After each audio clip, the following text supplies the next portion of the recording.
Manajer Choki berpikir keras dan tidak dapat menemukan ide bagus untuk membunuh dua burung dengan satu batu.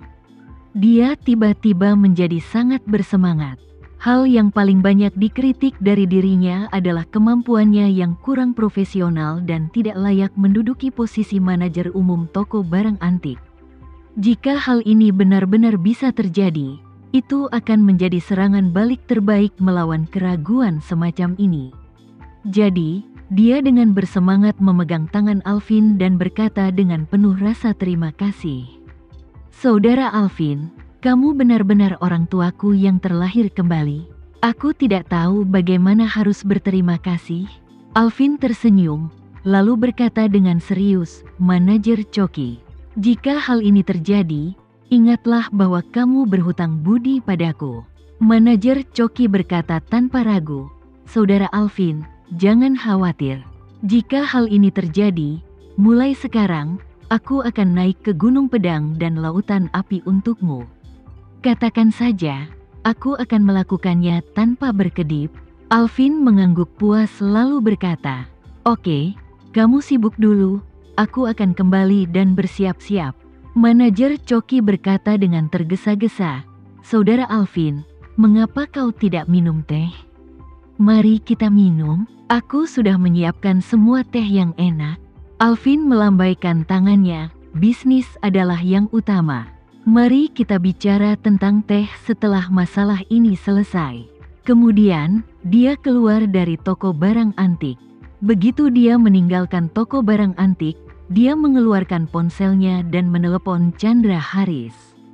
Segera setelah panggilan telepon tersambung, dia dengan gembira berkata, "Presdir Chandra Haris, saya mendapat kabar terbaru tentang apa yang kita bicarakan kemarin. Saya akan melaporkannya kepada Anda secara langsung jika Anda mau."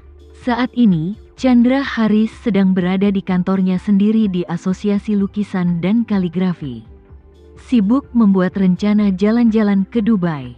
Mendengar Alvin mengatakan bahwa apa yang dia pikirkan terungkap, dia langsung tertarik dan berkata dengan cepat, "Kau datang ke asosiasi untuk mencariku dan datang ke kantorku untuk wawancara." "Oke." Alvin langsung setuju dan berkata, "Presdir Chandra Haris, tunggu sebentar, saya akan segera ke sana." Chandra Haris buru-buru merendahkan suaranya dan mengingatkan, "Ngomong-ngomong, sesampainya di sini, jangan panggil aku Presdir Chandra Haris di depan orang lain. Panggil aku Wakil Presdir Chandra Haris, kau mengerti?" Alvin pintar. Bagaimana mungkin dia tidak memahami hal ini? Alasan mengapa dia menyebut Chandra Haris Presdir Chandra Haris daripada Wakil Presdir Chandra Haris adalah untuk menyenangkannya. Tapi tentu saja gelar ini tidak bisa sembarangan digunakan di Asosiasi Kaligrafi dan Lukisan. Jadi dia tersenyum dan berkata, "Presdir Chandra Haris, Anda selalu dapat yakin bahwa saya akan mengurus semuanya." Setelah menutup telepon, Alvin pergi ke Asosiasi Lukisan dan Kaligrafi secepat mungkin. Saat ini, di Asosiasi Kaligrafi dan Lukisan, hanya ada sekitar selusin orang di lusinan stasiun kerja. Namun banyak sekali perlengkapan kantor atau barang pribadi di puluhan tempat kerja, yang membuat Alvin merasa sedikit aneh. Setelah dia bertanya, seorang karyawan membawanya ke kantor Chandra Haris. Setelah mengetuk pintu, dia membuka pintu dan berkata kepada Chandra Haris, "Wakil Presdir Chandra Haris, seseorang ingin bertemu dengan Anda." Chandra Haris mendongak dan melihat Alvin di belakangnya, dan melambaikan tangannya. "Oke, biarkan dia masuk. Pergilah dan lakukan pekerjaanmu." "Oke, Wakil Presdir." Karyawan itu mempersilakan Alvin masuk ke dalam kantor, lalu menutup pintu dan pergi. Alvin mendatangi Chandra Haris sambil tersenyum dan duduk di kursi di depan mejanya. Setelah duduk, dia bertanya dengan rasa ingin tahu, "Presdir Chandra Haris, ada begitu banyak tempat kerja di luar, mengapa tidak ada orang di sana?" Chandra Haris dengan cepat merendahkan suaranya dan berkata, "Jangan panggil aku Presdir Chandra Haris. panggil aku Wakil Presdir Chandra Haris." Alvin tersenyum nakal, lalu berkata, "Tidak ada orang lain di sini, jadi jangan khawatir. Lagi pula, menurutku Anda harus segera mencopot nama Wakil Presdir." Chandra Haris berkata dengan berpura-pura rendah hati, "Hei, kamu tidak bisa mengatakan itu. Sebelum aku melepasnya secara resmi, aku Wakil Presdir, dan aku tidak bisa melampauinya." Setelah mengatakan itu, Chandra Haris mengetuk meja dan berkata, "Kamu baru saja bertanya mengapa ada begitu banyak tempat kerja kosong di luar, kan?" Alvin mengangguk berulang kali, "Ya, ya." Chandra Haris mengulurkan dan berkata sambil tersenyum, "Ini adalah tempat berkembangnya asosiasi lukisan dan kaligrafi. Semua orang tidak berada di bawah tekanan, dan kami tidak memiliki tuntutan berlebihan terhadap karyawan di bawah. Datanglah di pagi hari ketika kamu bisa bangun, atau datanglah di sore hari jika kamu tidak bisa." Setelah cukup duduk di sini, pria bisa mengajak temannya untuk minum kopi, dan wanita bisa mengajak pacarnya pergi berbelanja. Yang harus mereka lakukan hanyalah memberikan alasan untuk pergi mengunjungi penulis kaligrafi dan lukisan. Aku biasanya melakukan itu. Aku tidak sering tinggal di sini. Aku dulu suka pergi ke universitas untuk lansia untuk berbicara omong kosong. Sekarang aku tidak suka pergi ke sana. Aku belum mengembangkan proyek berikutnya untuk menghabiskan waktu. Setelah mengatakan itu, Chandra Haris melambaikan tangannya karena bosan. "Jangan bicarakan ini, aku kesal sekali. Mari kita bicara tentang proyek yang kau sebutkan. Bagaimana cara melakukannya?"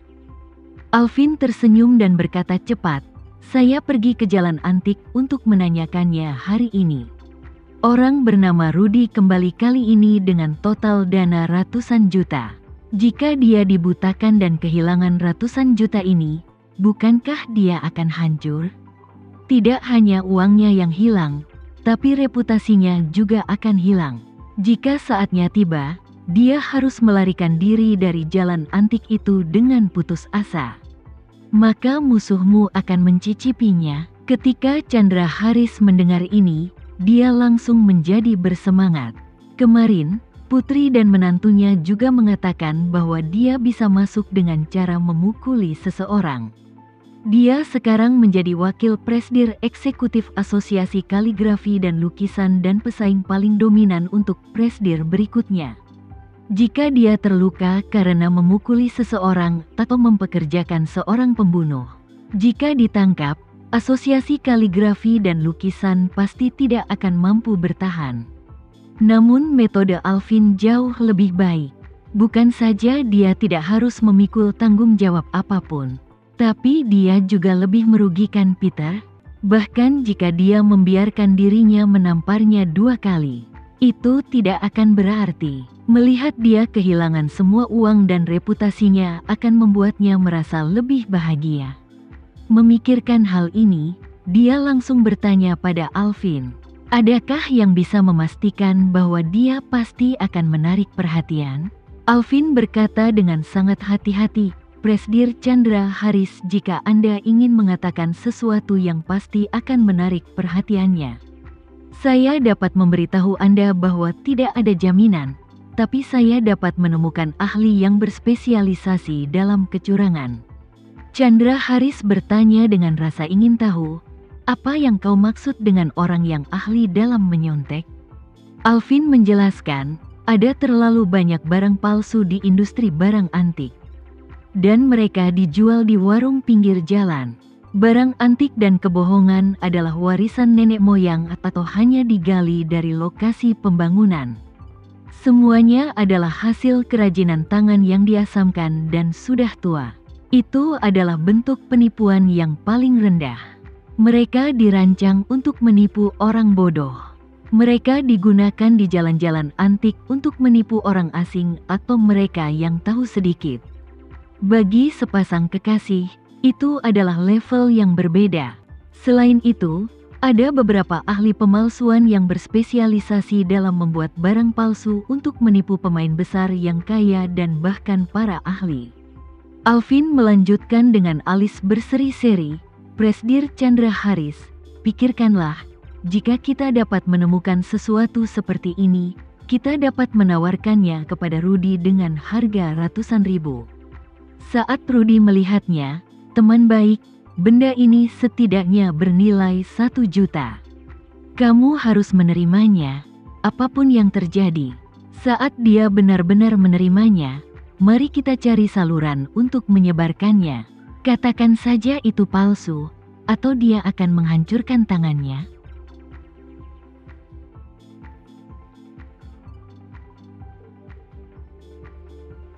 Sekian dulu ya video kali ini. Kita lanjutkan lagi videonya di lain waktu. Oh iya, bagaimana menurut kalian? Semoga bisa sedikit menghibur kalian semua. Untuk teman-teman yang baru nonton, jangan lupa subscribe ya, hehehe. Dan kalau teman-teman ada yang ingin gabung langganan, bisa langsung gabung saja untuk dapat fitur yang menarik dan sedikit membantu Mimin. Terima kasih banyak sudah menonton, sampai jumpa lagi, bye bye bye.